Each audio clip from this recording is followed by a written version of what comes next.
A lot of people are concerned about the Keystone Pipeline for environmental reasons. There are plenty of folks in Nebraska, farmers and ranchers, who are concerned about it for a whole different set of reasons. We'll talk with one of them, Randy Thompson, when we kick off the Fallon Forum in just a couple minutes. From the RE/MAX Real Estate Concept Studios, this is Webcast One Live. Ed Fallon here, folks. Gateway Market and Cafe is your locally owned source for specialty groceries.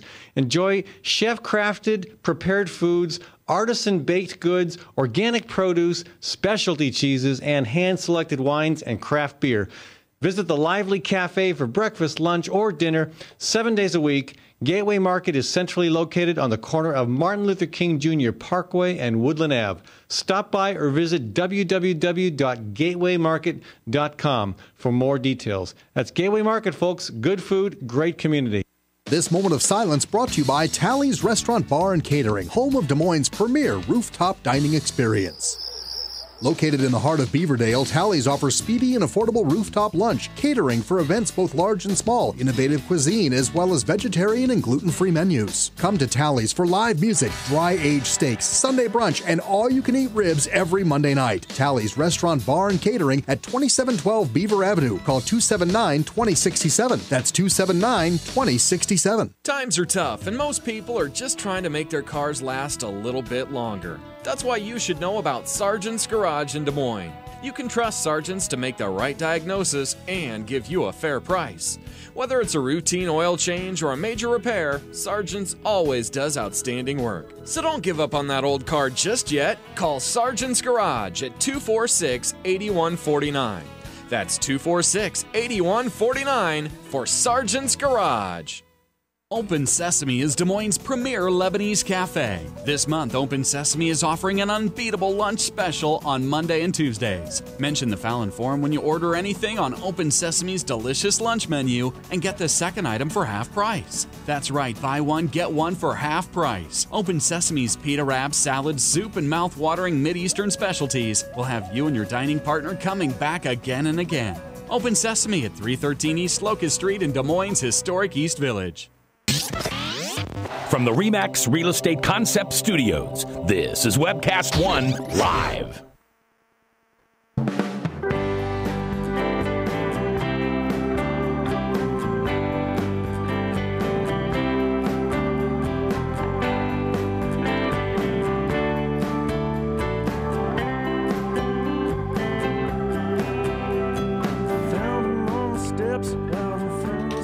Greetings, everyone. Welcome to the Fallon Forum, brought to you live here from the Skywalk in the Webcast One live studio across from Palmer's Deli. Beautiful day to be outside. We're in here, and if you're walking by, you can wave and say hello, but I probably can't wave back at you. Hey, I want to thank Brother Trucker for providing some great music to kick this show off. Brother Trucker is downtown, appropriately named. And I also want to thank our nonprofit organizations that help sponsor this program because they believe in the issues we talk about. The Physicians for Social Responsibility, the Iowa chapter of that group, and also the Iowa chapter of the Sierra Club. And I want to thank Reynolds Energy Solutions for sponsoring this segment of our show. Reynolds is a local business owned by Tim Reynolds, appropriately, devoted to energy conservation and efficiency, saving you a bunch of money through, first of all, doing an energy audit. I had an audit done by Tim at my place, and I was shocked, amazed at how much money money could be saved, and energy was just going through the doors, the windows, the roof. You ought to have this done before it gets too cold. How much will it cost you? Zippo, nada, nothing. So get it done. Give Tim a call at 515-802-2801. That's 802-2801. Tim Reynolds with Reynolds Energy Solutions. Later in the program, Frank Cordero joining me to talk about the Occupy the World Food Prize stuff coming up this week and next. And also, later in the program, Tim Dwight, who's going to be joining us from California. We're going to talk about energy with him as well. All sorts of energy stuff going on today. But first, I'm delighted to have Randy Thompson on the phone with us. Randy will be in Iowa today, but right now I believe you're in transit. Is that correct, Randy? I am in Nebraska right now. Yep, Nebraska, heading toward Iowa, I believe? I'm going to be there on Wednesday. Wednesday. Okay, so you're not quite leaving yet unless you're coming by bicycle. Well, yeah, I'm probably not going to do that. A little cool for that. Oh, it's not so cold. It's just a little bit far. Actually, it's a really nice day right here right now. I don't know what you got in Nebraska, but it's pretty darn pleasant for an October day here. But you are a farmer, and you are in the pathway of the Keystone Pipeline. Well, I guess I'll qualify that just a little bit, Ed. Okay. Up until just a few weeks ago, our land was in the path. Oh. With the very latest reroute that I have seen, we have now been taken off. So now it's going to take out some other farmer. It's going to take out another farmer. All right. Instead of me, it'll take out a neighbor, I guess. So what? Just to put it in perspective, what kind of agriculture are you involved with? Well, we raise corn, and then we have pasture land for cattle. To qualify this a little bit, I am basically a cattle buyer myself. The land that the pipeline was scheduled to go through was my parents' farm, which I now own with my brother and sister. Okay. So we don't actually live out there on the place, but it's been in our family for a long time. And what kind of impact would a pipeline going through your land have had? Well, I mean, how wide of a swath are we talking about here? Well, I think that's a little bit of a misconception for a lot of people. They think, they're going to put in a pipeline as well. Maybe they take up a 10-foot swath across your property, but it's much, much larger than that. They actually take a 100-foot swath, 50 foot of a permanent easement, and then they have another 50 or 60 feet, what they call a temporary easement, which they use because of the big equipment they have to come in there with. Right. They need that much room. So was it slated to go along the edge of your property or right through the middle? Well, it was right through the middle of it, Ed. You can't. They can't. I mean, once they get this thing going, I guess they don't want to stop. They don't want to deviate for something as insignificant as your property line. They just want to go right where it's easiest to put it, I assume. Yeah, exactly. Okay. All right. So how much of this property, this farm's land, would have been lost to the pipeline if it had gone through? Well, it would have went through 80 acres of our property. Mm. And the problem is we gravity irrigate that land, and it's very sandy, so we could have ended up with a lot of sinkholes and that type of thing. Sure. We put the pipe in, and just create numerous problems for us for years to come. Yeah. So, are you? I assume that had they got to the point where they were actually beginning to offer you compensation for the condemnation? Oh yeah. And what did that look like? I mean, again, if you want to farm your land, if it's your land, your family's land, I mean, I really understand how important it is when you've got something in your family that you want to keep it there. You want to make that.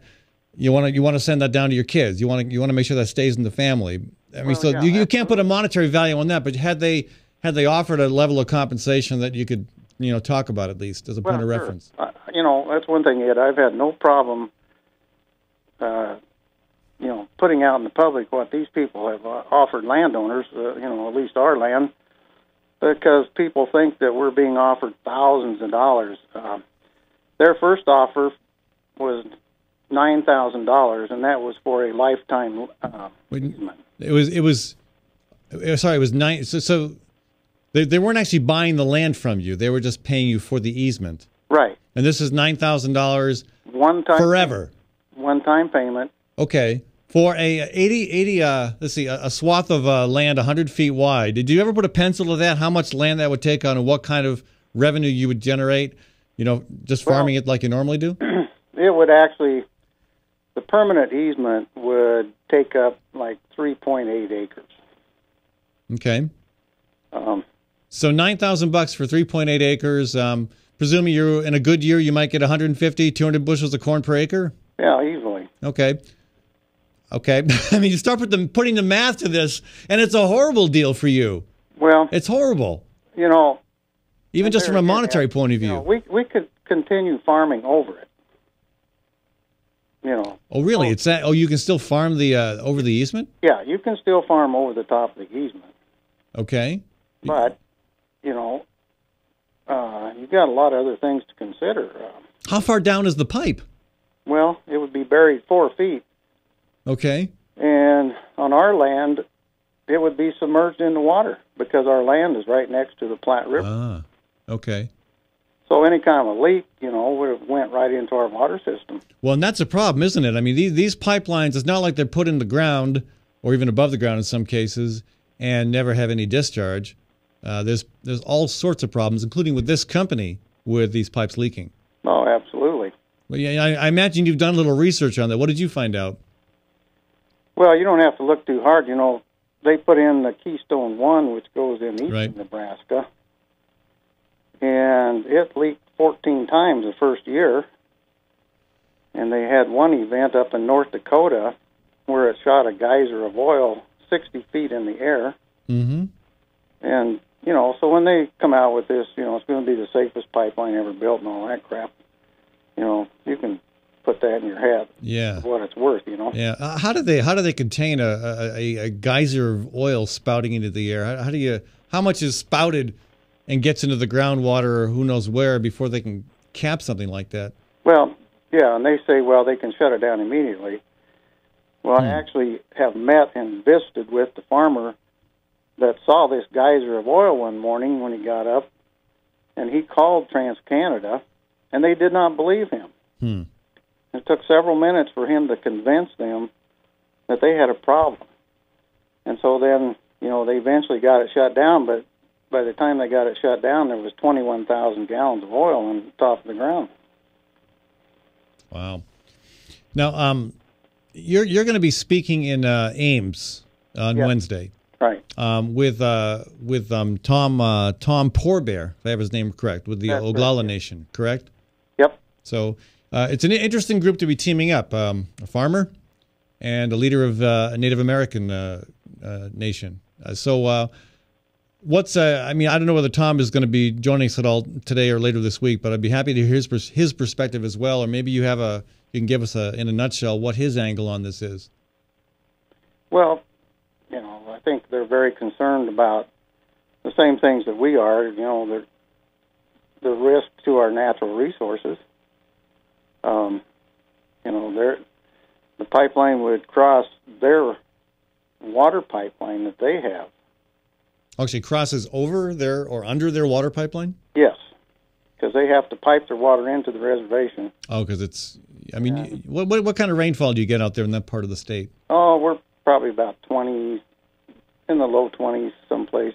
Yeah, so maybe 2/3 of what we normally get in central Iowa, although actually this year we've got less than that. We have had less rain than that this year here in Des Moines. Oh, yeah, we're extremely dry here. Yeah. And, if anything, this should make our government officials a little bit aware of how critical our water is to this state. Mm-hmm. Now, yet, they don't seem to be here in Nebraska. Well, it's shocking to me. Now, you've had some political leadership in Nebraska that have come down on your side. I believe the Republican governor at one point spoke on your side of the issue. I don't know whether that's still the case. I wouldn't characterize it that way. No, I'm over. Okay. Well, I don't want to give him too much credit, but I thought what it seemed to me was that some of the Republican leadership was also saying, "Hey, we can't put this thing through the sandhills. It'll be an environmental disaster." Well, let's say that Governor Heineman, after about 2 years of extreme prodding from the citizens of this state, finally took a stance and wrote a letter to President Obama stating his concerns about our aquifer. And let that be a lesson to people about the importance of citizen lobbying. I keep trying to encourage the Occupy movement here in Iowa to not just protest, but let's lobby as well. Let's focus on things that we think we can make a difference on. And there's an example of, you did make a difference eventually. Maybe a small one, but still. So, so again, you're talking tomorrow night at the Memorial Union, I believe, at Iowa State University in the Great Hall. It's 8 p.m. That's actually on Wednesday. Sorry, Wednesday. I meant Wednesday. Yes, Wednesday. Yeah. And there'll be before that for folks here in Des Moines, there will be a press conference at 2:30 at the state capitol, or in room 116 if the weather turns foul on us. And then you're giving a talk at 3:30 at Drake University, correct? I am not at that one. Okay, you're not at that one. Okay, but these will be other other events focused on the Keystone Pipeline issue. I know there are people. I mean, you got the right-wing talking heads on commercial radio who are saying constantly that, well, we got to have this pipeline because we need to cut down on our reliance on oil from the Mideast, very volatile. I mean, and I agree. We do need to cut down on our oil reliance from the Middle East. But is this any better, really, when you think about the other ramifications? And do we really need it? I mean, is there that much oil in the tar sands to justify this much disruption and this much sacrifice on the part of rural farmers and ranchers? Well, the real issue for me, Ed, is you have to look at the purpose of this pipeline. Right. It's not to supply America with oil. It is an export pipeline. It's going to get oil from Canada to the ports in Texas. Yeah. So it can be sold on the world market. I mean, since when did we develop such a fondness for helping the Canadian economy? I mean, it's just I love Canada, but I've never seen the U.S. government bend over backwards with so much opposition from its own citizens to help out a business in Canada. Well, that's what's great. I don't get it. And we charge them nothing to run this oil. It'll be over 1 million barrels per day. Yeah. And we're going to charge them nothing. There is no tariff. They ship it to a tax-free zone down in Texas, so they pay no taxes down there. Right. And you talk about a virtual giveaway. And we're putting all of our natural resources at risk for what? Yeah. So they can jack the price of their oil up. And they're going to jack up the price of the oil that we are currently getting from them because it will now be sold on the world market. So the longtime politician in me and political analyst and activist says, okay, where's the money? Whose skids are getting greased here in the U.S.? Is it our president? Is it Mitt Romney? Is it both? Is it members of Congress? I mean, who's getting paid off? Who's getting bought by who in order to make this happen? Because it certainly does not sound like it's in our best interest. I mean, I know there's the jobs thing, but we're talking about a lot of construction jobs, granted, but then once this thing is in the ground, not many at all. No. Very few. And this is what I say. If you listen to the political rhetoric about this project, you would swear that it has magical powers or something. Because right. If you listen to them, these few thousand temporary jobs that it's going to produce, that's going to solve our unemployment problem here in the United States. Right. And this oil that's going to be shipped across our country and then put on a boat and sent to another country somehow that's going to solve our oil needs here in the United States. Right. Yep, so, it does not add up. That's why I say I'd love to figure out where the money trail is, because somebody's got to be getting wealthy or wealth or power based on this relationship. In most of this pipeline is proposed to go through what, 5 or 6 states? I believe it's 6 states. 6 states. It seems like the only place you're hearing a lot of response from in terms of citizen activism is Nebraska. I know there's a woman in Texas who has made some headlines because she has refused to leave her land, and they've actually come in and already taken her property. Do I understand that correctly? Yeah, they arrested her even, maybe? They arrested her. Gosh. That she went through the eminent domain court. Mm-hmm. They granted TransCanada an easement across her property. Well, one morning she got up. They were out there ripping her trees out. Sheesh. So she walked out there and stood in front of the construction equipment. But unfortunately, due to the eminent domain ruling, she had no right to be there. Now, is she the only one? I mean, again, you hear about Nebraska. There's lots of folks like yourself who are really stepping up to the plate and fighting against this thing. But is she like the lone wolf in the Lone Star State, or is there more activism that we're not hearing about? Are there more citizens, farmers, ranchers, rural residents concerned about this? There's been a tremendous uprising down in Texas and Oklahoma. Mm. I mean, all you have to do is get on the internet kind of look up some Okay. of this stuff. And I should do that, but again, I'm surprised that it hasn't hit the news like the activism we've seen in Nebraska has. Yeah, I don't really understand why it has. Yeah. Not. Well, Randy, I really wish you luck, and I look forward to hearing more about what transpires in Ames. Again, you're speaking at the Iowa State University Memorial Hall, the Memorial Union in the Great Hall. That's 8 p.m. on Wednesday, folks. I know there's a lot going on this week here in Des Moines, but certainly this sounds like a presentation worth attending. Randy Thompson, farmer from Nebraska, concerned about the Keystone Pipeline. Also at that event, the Oglala Vice President, Tom Poorbear. And there will be events here in Des Moines on the same day, on Wednesday at 2:30. There's a press conference at the state capitol.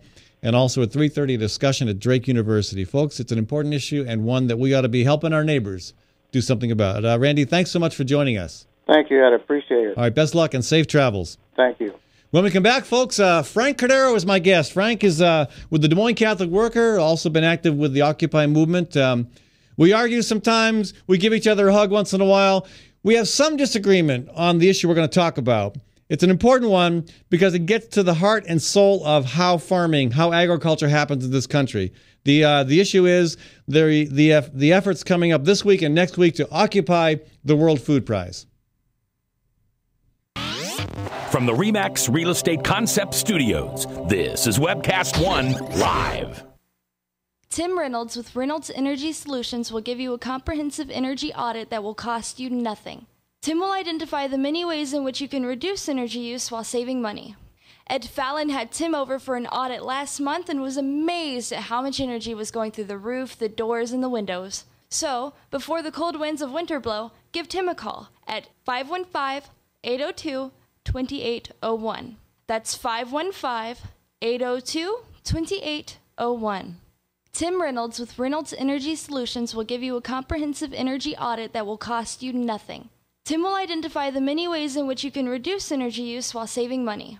Ed Fallon had Tim over for an audit last month and was amazed at how much energy was going through the roof, the doors, and the windows. So, before the cold winds of winter blow, give Tim a call at 515-802-2801. That's 515-802-2801. With warm weather finally here, it's time to think about upgrading the efficiency of your furnace and air conditioner. Leonard Tinker Heating and Cooling has provided honest, competent service for over 20 years. Whether it's your home or business, for repair work or to install a more energy-efficient furnace or air conditioner, call Leonard Tinker at 263-0422. That's 263-0422. For honest, competent heating and cooling service, call Leonard Tinker at 263-0422. Wow, some wedding. Yeah, I've never seen a bride in coveralls. Right, and skipping down the aisle to accordion music. Not to mention the reception. That wedding cake was a freaking fruit cake. It's your wedding. Don't leave anything to chance. Diana's Wedding Cakes. Using only the finest, freshest ingredients with free on-time delivery and setup. Choose one of Diana's custom designs or create your own. Call Diana's Wedding Cakes, 641-275-9279. That's 641-275-9279. Well, hi, I'm Rob Spearman. I'm a broker-owner of RE/MAX Real Estate Concepts in Des Moines, Iowa. Give us a call if you're looking at buying or selling a home, or if you're having trouble on your mortgage payments or looking to purchase foreclosures. We have the agents to help you, experienced, outstanding agents. Our office number is 515-276-2872. Or if you'd like to look at homes, go to our website, homeconnectusa.com.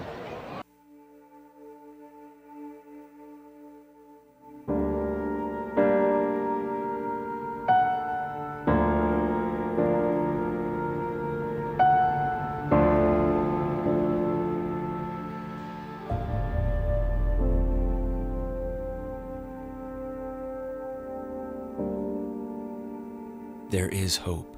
Visit groundwire.net and chat now with a live coach for answers. Oh my God, Becky, did you see her bumper? I know she's had work done. Just last week, she had dimples and stuff all over, and now look. Yeah, dimples and stuff. Yeah. I'm Jamie Lasher from Minor Rec Express. We're here to help with all the dents, dings, and drama of car ownership. Call 278-0101 or visit minorx.com for details. We'll see you in the fast lane. From the RE/MAX Real Estate Concept Studios, this is Webcast One Live.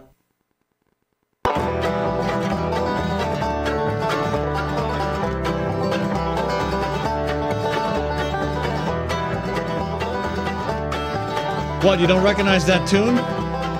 That's Ode to Jones, Mr. Baber's Neighbors. I want to thank them, and I want to thank Gateway Market for being the sponsor of this segment of our program. And I want to thank Frank Cordero for joining me. Frank and I love to fight. Non-violently, of course. Anyway, of course. We're talking about the Occupy the World Food Prize activities. And unfortunately, the first event is the same time as the event I just promoted in Ames dealing with the Keystone Pipeline. Again, there's a lot going on in Des Moines this week. But give me a little bit of a rundown on what's planned this week and next regarding the efforts to bring attention to corporate agriculture through targeting the World Food Prize. Well, there are a number of organizations doing that. We're the Occupy the World Food Prize, and our first event will be Wednesday at American Friends Service. We're airing the movie Genetic Roulette. Anyone who has any questions about GMOs and their safety should take a look at this movie. 7 o'clock, 42nd and Grand at the American Friends Service building there. So that's the first event. The second one is this Saturday, nonviolent training, 8 a.m. to noon at the offices of CCI. And this is in preparation for possibly risking arrest or probably risking arrest. Folks who are willing to risk arrest, but mostly it's an introduction to anybody in nonviolence. We'll be highlighting some of your favorite patron, Mr. Gandhi, along with King and Jesus. Big leaguers in our world. And the Holy Trinity of nonviolent action, right. So those are the prep things, but folks are really urged to go to our two public meetings. And the first one is Tuesday night, 6 p.m. at the Des Moines Public Library, and it's a panel. This coming Tuesday or the following Tuesday? The following Tuesday. It's a panel. It's called What is Corporate Agriculture? Why is it wrong for the planet and the human race?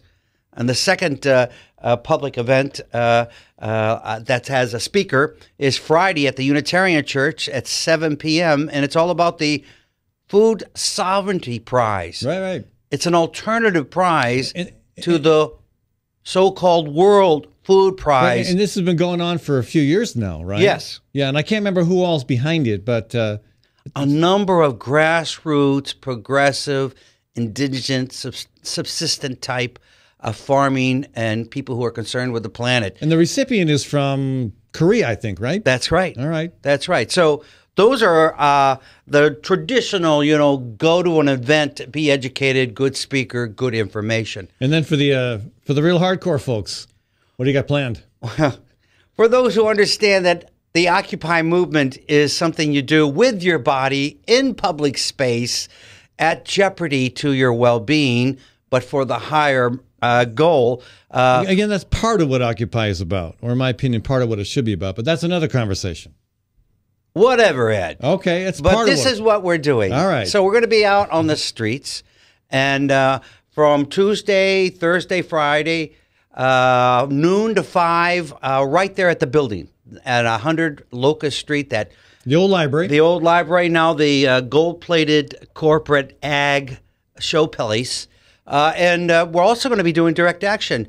They're giving an award called the Rockefeller Foundation Award. On the name alone, we're showing up because that is so indicative of what we think the prize is all about. Okay.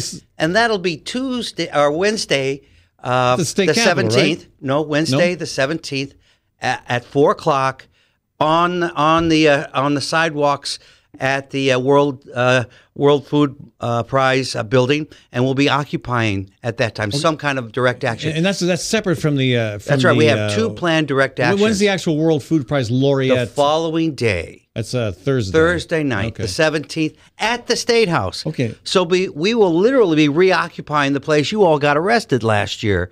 in an effort to show the hypocrisy of our tax money, basically following the corporate script of the people who run the world. And see, and you know where I stand on this. I have no trouble being very critical of Monsanto, of DuPont, of ConAgra, of Cargill, of the big corporations that have used their power to leverage political might and economic advantage. They have so much control over our food system. I have no argument with the concerns being expressed. My concern is the World Food Prize the right target? I mean, there's never been any opposition to the World Food Prize in Iowa. Isn't that something? Well, except for me, actually, proposing that the $250,000 annual.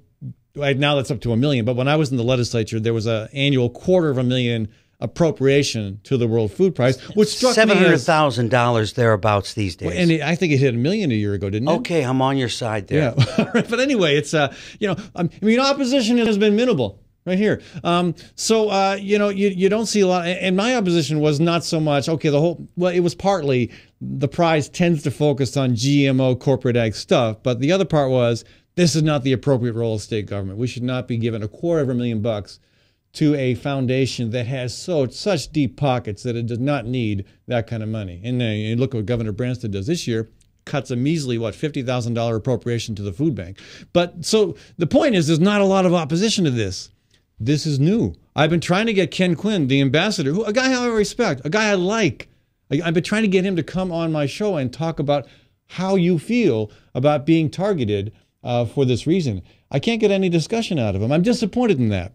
But I guess my question is, so why focus on the World Food Prize? Because it is somewhat of an icon, somewhat insulated from the direct connection to the corporations that are dominating agriculture. Even though there's certainly that connection, why focus on them when an easier target might be Monsanto, Cargill, ConAgra?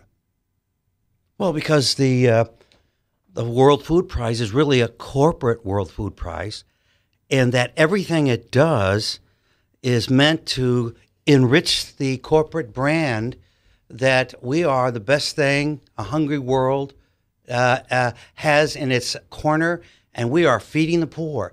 And that is the message of the World Food Prize. And who wants to fight that? Because, of course, the poor need to be fed.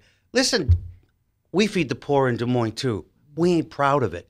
And we don't go around bragging about it because it's a shame the way we treat the poor here. It's the shame the way we treat the poor in the world. These corporate elites are destroying the planet. We are in an ideological battle. And for the kind of effort that peace folks like us and justice folks like us are going to put into this effort, we're going to get a much bigger bounce in the media and in the airways of the public discourse because they have scripted this thing to the tune of millions of dollars. It's their brand name. Any effort to disqualify that and raise question on their turf helps to move the discussion along. But my concern is the message going to be confusing because the World Food Prize isn't just about corporate agriculture. It isn't just about GMOs. Again, that's a big part of it. But they also give out laureates to researchers who are doing the good things. The irrigation. I mean, on the surface, from what I can tell about the guy who got the award this year, seems to be doing good work. And they have this the food festival where they try to showcase different cultures. And if you went to the food festival, there were some people doing good work there. People really, really focused on sustainable agriculture. I mean, you and I and everyone else involved would probably agree that what they're doing is good. So I'm just wondering whether the message of opposition to corporate agriculture might get lost in the whole discussion about what the World Food Prize stands for, because they do some things that everybody can like. I'll tell you, Ed, it will be lost because they've had years to buy out our heart and soul and minds.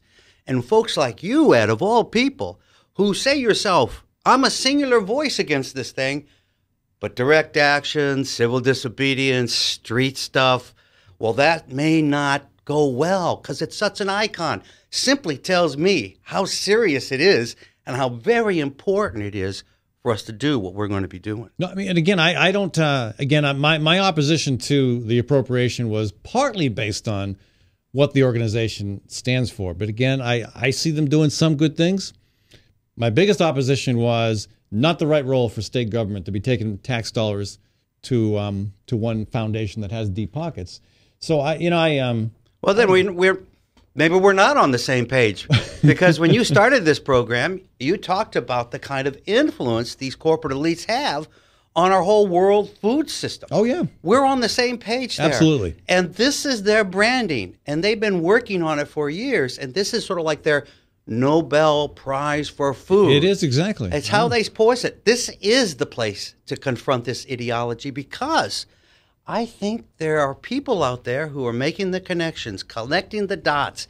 Whenever they hear someone like a Republican say the problem is big government, they're changing that, saying, no, it ain't big government, it's bad government. Or shall we say corporate government. Yeah. Well, and because someone like Obama, who will only go to the center if he goes anywhere from the left, mentions themes like corporate dominance in his debate, that's not something he came up on his own. That's something folks like the Occupy movement made happen. Mm-hmm. So we're going to rebrand corporate agriculture from its good guy image to its true image. These are the exploiters of the planet, and we need to stop them to survive. Yeah. Fair enough. I mean, I guess my only hope is that the focus is more on the corporations themselves, because I think when you get to targeting the foundation, the World Food Prize, yeah, everybody loves the Nobel Peace Prize, and this was established. No, take that back. Not everybody loves it. No. But the world. I'm not a big Henry Kissinger fan, you know. Well, yeah, and Obama got got it too. But, so come on. But I mean, there have been plenty of recipients of the Nobel Peace Prize who you probably would like. It's their money I'd go after, because I'm learning. This is really true. I am learning that the most dangerous money in the world, I used to think it was military money for weapons and war. It's not. The most dangerous money in the world is the non-taxable donations that 1% make to foundations that create the template that move us in the direction of corporatism. Isn't that quite a sea change for you personally? This is a sea change for me personally. Yeah, I mean, you've been for 40 years maybe, one of the most noted nonviolent activists in the country when it comes to opposing war and using civil disobedience as a tactic to ignite public concern about that. And I'm no less concerned about that, only I'm now seeing the veil is falling, and I'm seeing the matrix behind modern warfare, modern judicial system, modern transportation, all the modern advances that we have taken have been orchestrated and scripted by corporate elites. And it took you nonprofit. It took you 40 years, Frank? Sorry. And it's a real battle for, and it all centers here in Iowa, because it all has to do with the land, air, and sea, and our whole food system.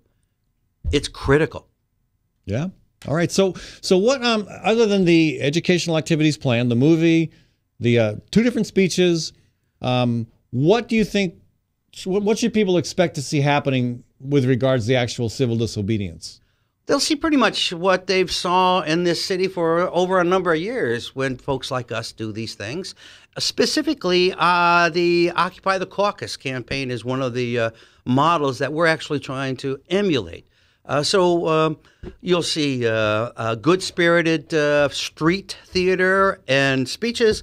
You'll see people trying to put themselves in a place where they can obstruct or block or occupy the prize and the facilities of the prize. And you will see policemen treated respectfully and all others nonviolent way. This is a family. This would be a family protest. And good. And hopefully the police will treat you better than I saw the New York City Police Department treat Occupy protesters 3 weeks ago. We don't need no New York people to tell us what to do. Well, they were pretty awful. Well, I mean, there were literally thousands of New York City police officers at the Occupy celebration. It really was a celebration. We had in Des Moines yesterday for Des Moines' 1-year celebration. We had one guy, Dave Huberty, who we all love, who was there sometimes, and he would go off and do something else. He'd come back and check on us. It was refreshing to see the relationship that has been established here between the law enforcement.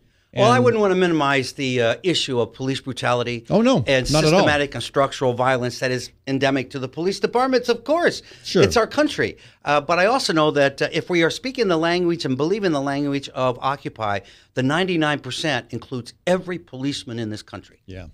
Hey, Frank, thanks so much for joining us, folks. Frank Cordero with us. Movie at the American Friends Service Committee on the issue of genetic roulette, is it called? Genetic roulette. Genetic roulette. Everything you want to know about GMOs and scared to find out. 7 p.m. this coming Wednesday. So, and get me the information for what's happening next week, and I'll get it up on my website so people can get more information about that. Again, agree or disagree, I think it's an important conversation, and I agree with, all right, 80% of it, Frank. How's that? Two major talks. October 16th, that's a Tuesday, 6 p.m., the Des Moines Public Library, a panel. And this is what they're going to address. What is corporate agriculture? Why is it wrong for the planet and the human race? And then Friday at 7 p.m., Unitarian Church, the Food Sovereignty Prize. What is it and why we need to promote it? All right, Frank, thank you very much. Folks, I want to thank Gateway Market for helping to sponsor this segment of our program. Speaking of food, you can get lots of good local stuff at Gateway Market. They have an amazing pumpkin display right now out in front of the store. They're 20th in Woodland, right off of ML King. The pumpkin display is really, really cool. I love pumpkins. I love Halloween. No better place than a big pumpkin display right at Gateway. Again, they're locally owned. You keep your money local when you shop at Gateway. They've got over 200 cheeses. I am a huge cheese fan. Velveeta should not even be listed as cheese. You won't find that at Gateway. You'll find some incredibly tasty. I'm a big fan of cheese, so I'm into this stuff. But check it out, folks. Gateway Market at 20th and Woodland in the Sherman Hill neighborhood of Des Moines. We'll be back in a minute with Tim Dwight. We're going to talk more energy policy when we return. From the RE/MAX Real Estate Concept Studios, this is Webcast One Live.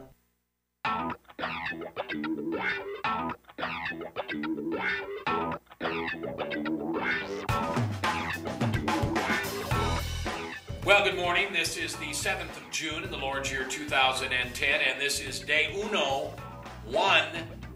of WebcastOneLive.com. We will begin with Max World Live with my special guest, Tom Coates. In just a minute, there's Tom. Wait. Howdy. And we will be live for the very first time on Webcast One Live.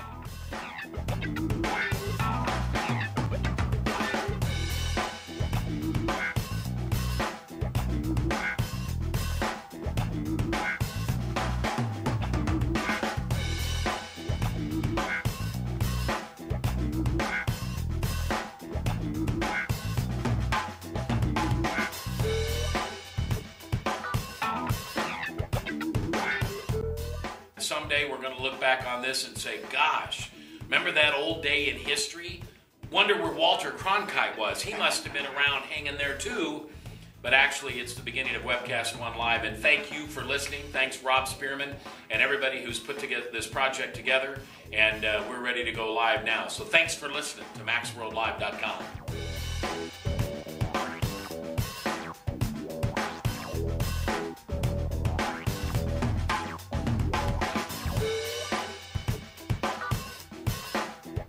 I can't tell you that it's going real well from time to time, but it is going, man.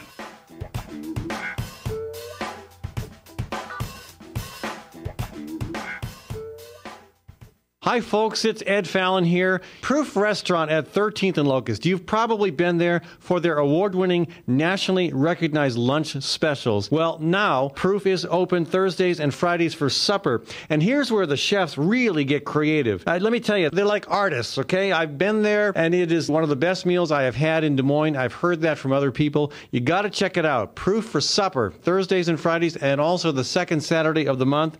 Do not assume you can get in. Make reservations. Contact Proof Restaurant online at proofrestaurant.com or 244-0655. That's 244-0655. Hi, folks. Ed Fallon here. When it is time to entertain, think of Gateway Market. Let them handle the details. Gateway offers a wide variety of stress-free options like cut-to-order cheese and charcuterie. There's a delicious olive bar and a wide variety of chef-prepared dips and spreads. Or let the catering team take care of the entire event, right down to the wine and beer pairings. The expert floral designers can even customize the perfect centerpieces. So stop by or visit Gateway Market for more information. Gateway is at Woodland and ML King in downtown Des Moines. Good food, great entertaining. Nestled in the heart of downtown, Ritual Cafe is one of Des Moines' most unique places, offering a wide variety of coffee and tea. Ritual Cafe also serves the only all-vegetarian menu in town. And Ritual Cafe is a cultural hub for artists and musicians, with a performance stage hosting local, national, and international talent. Make Ritual Cafe a part of your daily ritual. On 13th Street between Locust and Grand in downtown Des Moines. And check out ritualcafe.com.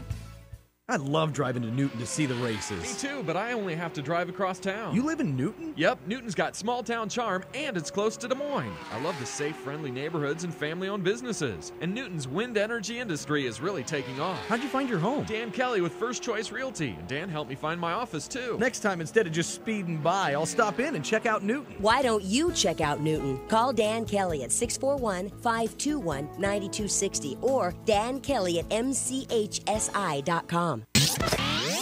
From the RE/MAX Real Estate Concept Studios, this is Webcast One Live.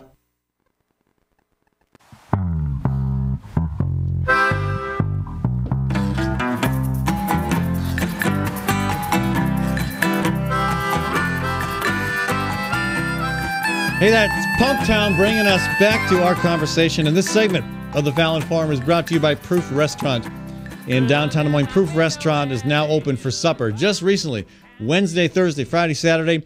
And I highly recommend, and Wednesday's a good night because it's not packed yet. That'll probably change. I was there last Wednesday, gonna do it again. It's a fantastic meal. If you've not been to Proof for dinner, you have not lived. So check that out, folks. We'll be back with a little bit more about that at some point. I'm trying to get a hold of Tim Dwight to talk about energy, but for some reason he's not picking up. Don't know what happened there. We just got confirmation from him about an hour ago. Not sure what's going on. Maybe he's been snatched by aliens. Aliens, rather. So, there's plenty to talk about nuclear power, and we're going to talk about that later this week as well. But I want to take a look at Marshalltown. Now, when Alliant Energy proposed a new coal-fired power plant, actually there were two proposed, one in Waterloo, one in Marshalltown. It looked like a slam dunk because the power company is powerful. They usually get their way on these things, and I don't think they were expecting the level of citizen opposition and the extent to which that opposition would be effective politically. Basically, through activism from people living in the area, from environmental groups, and from folks concerned about public health, a coalition was able to convince enough people on the utility board to ixnay the coal plant. So that was a victory. And I don't know how you feel about this. Again, it is a mixed bag. But now they're coming back. Now Alliant has returned to the table with a proposal to build a gas-fired power plant, same location. So what's going on here? Well, it's a $700 million plant that would generate 600 megawatts of electricity. Again, local people seem to be all eager to have this happen. And I know that, gas is better than coal. Absolutely no doubt about that. But the evidence suggests that it still produces about 50% of the emissions that you'll get from coal. So it is better, but still not what we're looking for in terms of developing that green energy economy. And I know people are going to tell me that, well, it's just not practical, it's not reasonable, it's not feasible. And I'm saying, let's work harder at it. Let's work as hard at renewables as we are at the con energy. Con, as a friend of mine calls it, coal, oil, natural gas. The types of energy that do unfortunately have plenty of emissions that can be public health hazards. So this is it's interesting to see some of the comments on this. Marshalltown Mayor Tommy Thompson, and interesting to me that you've got a mayor named Tommy Thompson at the next state over from Wisconsin, called it an incredible economic opportunity. Now, apparently there really aren't that many jobs being created. Of course, there will be some more significant employment involved in the construction, but once this thing's built, it's not a lot of jobs. It's very few jobs. And that's usually the case. You've got that fertilizer plant down in Lee County, where Branstad is giving it about $251 million in public subsidies. Again, yeah, plenty of construction jobs while it's being built, and then once it's done, we're looking at 165 jobs. So, again, same thing here. Construction jobs, yes. Actual jobs, when the thing is up and running, very, very few.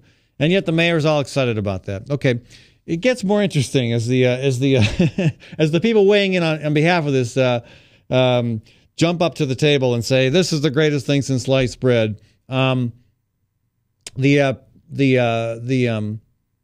head of the community college district again is saying it's not just about jobs; it's about bringing more money to the college, which will help us keep tuition costs down. So you're trying to think, okay, so how is this bringing more money to the college? Well, it's probably, it doesn't specify, but my guess, from what I know of the legislature, is that there are some job training funds attached to this, whatever other subsidy. And again, this doesn't really talk about the subsidies, but I'm guessing there is some job training money coming.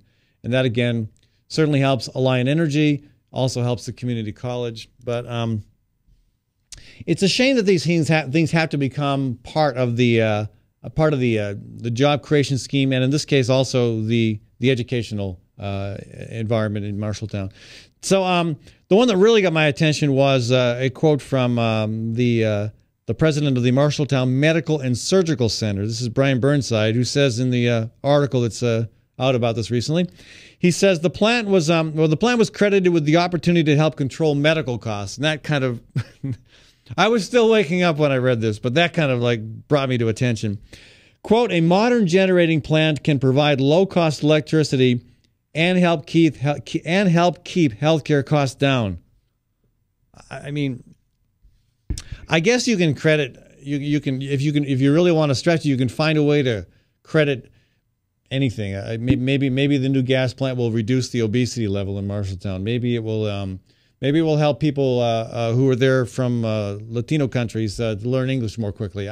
You probably make any argument you want if you want to get this off base.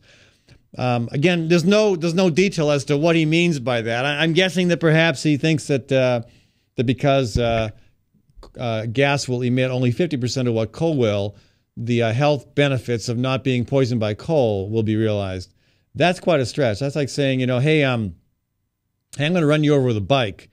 And it won't hurt anywhere near as much as me running over you with a car. So that's good for health. That's good for society, for your well-being, that I'm running over you with a bike and not a car.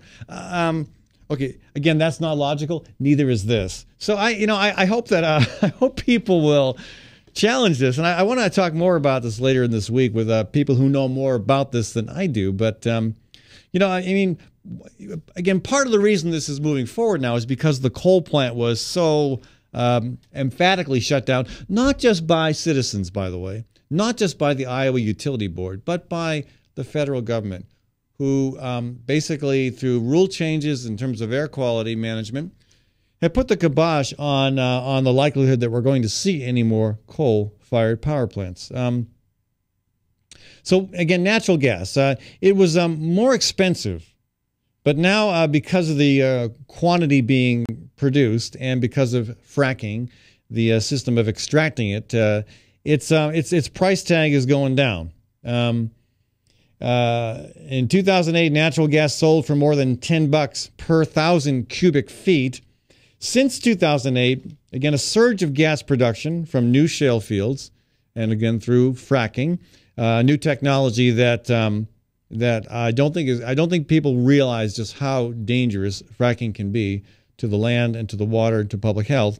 But it's been able to drop the price of natural gas from $10 per cubic feet, per 1,000 cubic feet to $3.40. That's a huge change, and of course that has made it more competitive. But I want to learn more about what kind of additional subsidies have gone into allowing that price to come down so much.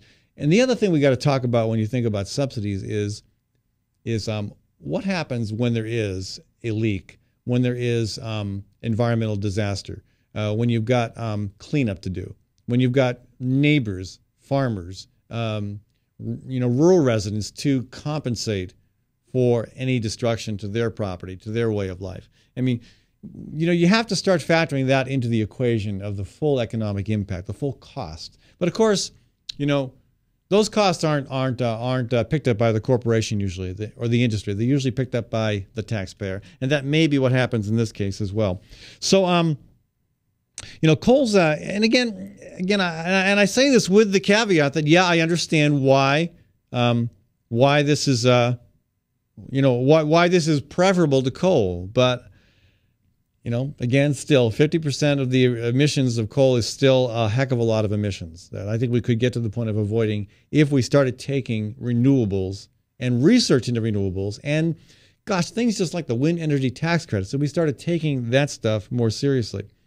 Okay, I will point out this little statistic. Coal's share of electrical generation is about to drop to 37% this year. Okay, in Iowa, it's still at 80%. Interestingly, even though we are I think the second leading state in terms of wind generation, and that we get about 20% of our power in Iowa from wind, we're still getting the vast majority of the rest from coal, even as the percentage nationally is dropping to 37%.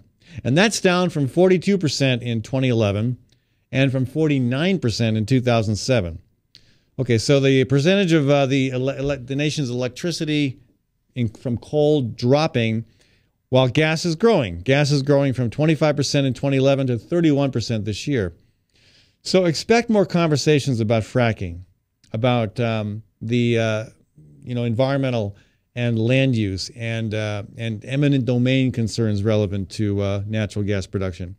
Expect that conversation. I'm disappointed that we're not having much of that conversation when it comes to the proposed gas-fired plant in Marshalltown.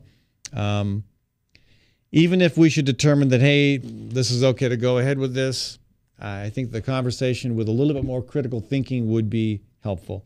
Again, sorry that's not happening. A quick look ahead, folks. Again, we never connected with Dwight. I'm disappointed, a little ticked off, I'll admit. But hopefully there's a good excuse, like his dog ate his cell phone. I don't know. Anyway, looking a quick look ahead here. Tomorrow, Graham Gillette. Graham Gillette's been on this program before. Always enjoy talking with Graham. Former school board member, independent thinker, frequent writer to the Des Moines Register. We'll be discussing a lawsuit seeking to compel the Des Moines Public School District to release emails relevant to the firing of the former superintendent. Also tomorrow, Max Wellman. Anybody out there who loves Max Wellman is probably happy as heck that he's back in Des Moines, and he'll be back on this program tomorrow as well. Wednesday, we're going to talk with Ken Herring. Ken is a Democratic candidate for the Iowa House. Interestingly, as I invite candidates to come on here and debate, I've had some Republicans say, no, I'm not interested in debating my opponent on your show. And that's his case. He's a Democratic candidate, and his Republican opponent said no. But I've had more cases where Democrats either haven't responded or have indicated they're not interested. So interesting how that works. Also tomorrow, Kelly Gerling, who's been on the show before, is going to call in and join us for a conversation about the People's Congress and an update on what's going on with that. And Thursday, we're going to talk again more about energy. And we're going to specifically welcome Nathaniel Baird to the program to talk about kind of an environmental perspective on the proposal. Now that Mid-America has made it clear what they want to do with nuclear power, they want to build it either in Fremont County or Muscatine County. Now, again, they've got a long road to travel there because we've seen tremendous citizen activism that has caused that issue not to move forward. Again, they wanted a $2 billion handout from the ratepayers that would have to be facilitated from the state legislature. It didn't happen. I would not be surprised if they're back again this year trying to do it again. And now that they've identified Fremont and Muscatine counties, we can talk a little bit more specifically about what that proposal would look like. And Friday, we're going to talk with Joe Corbin, again, Republican candidate for the Iowa House, as I cannot get a call back or a response to an email from his Democratic opponent, Ruth Ann Gaines. So if we can't get a debate, we'll at least give the one side that's willing to talk an opportunity to do so. Thank you so much for joining us, folks, and do stay tuned for the Bradshaw Show. I want to, again, thank all of our sponsors, our organizations, the local businesses that make this show possible. And I want to encourage individuals to go to my website, fallonforum.com. For $30 a month, you can sponsor one program for the year. That's the cost of a program, $30 a month. If you can do that, you'll help keep the alternative to what's on commercial radio moving forward. Because right now, if you go to commercial broadcast radio, you're not going to get any balance. You're going to get all stuff that's way, way over here. Okay, from your point of view, way over here. And it's not right. It's not fair. It never would have happened prior to the telecommunications deregulation bill. So do your part. Go to my website, make a donation, or if you've got a business, let me know how I can help you promote your business, providing it's local and doing good work. Anyway, folks, thanks for tuning in. We'll be back tomorrow on the Fallon Forum.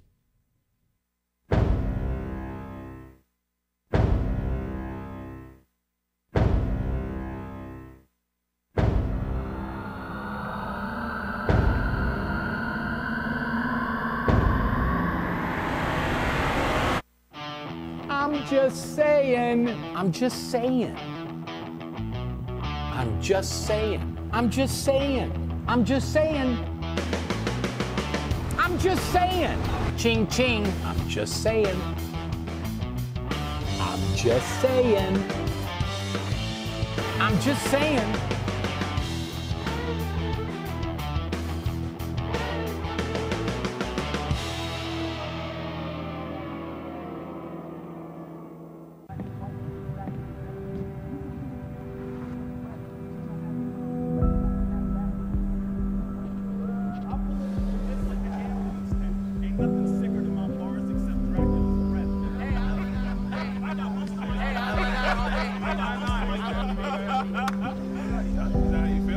Feeling alone? God knows and He understands. Chat now with someone who cares at groundwire.net. Well, hi, I'm Rob Spearman. I'm a broker owner of RE/MAX Real Estate Concepts in Des Moines, Iowa. Give us a call if you're looking at buying or selling a home, or if you're having trouble on your mortgage payments or looking to purchase foreclosures. We have the agents to help you, experienced, outstanding agents. Our office number is 515-276-2872. Or if you'd like to look at homes, go to our website, homeconnectusa.com. Hi, I'm J. Michael McCoy, and about 20 years ago, I went to a used car salesman by the name of John Hewitt. He had a little shop over there on North 2nd Avenue called John's Auto Sales, and I bought a car. I found that experience to be one that I had never had before from a used car salesman. He was honest, he was dependable, he had integrity, and he did what he said he was going to do. Well, over the years, between my kids and grandkids, I purchased 7 vehicles from John's Auto Sales. And last month, I asked him to be a sponsor. And he said not only would he like to be a sponsor, but he would offer a $100 tithe for every customer that came and bought a car from him directly to the church of your choice. I can tell you about their huge selection. I can tell you about their years of experience. I can tell you about their honest integrity. But all I really need to tell you is that I bought 7 cars, and you can trust them. John's Auto Sales, 5435 2nd Avenue, Des Moines. You need a good ride when you hit the trail. Trust the man with the cars, and he goes by the name of Big John.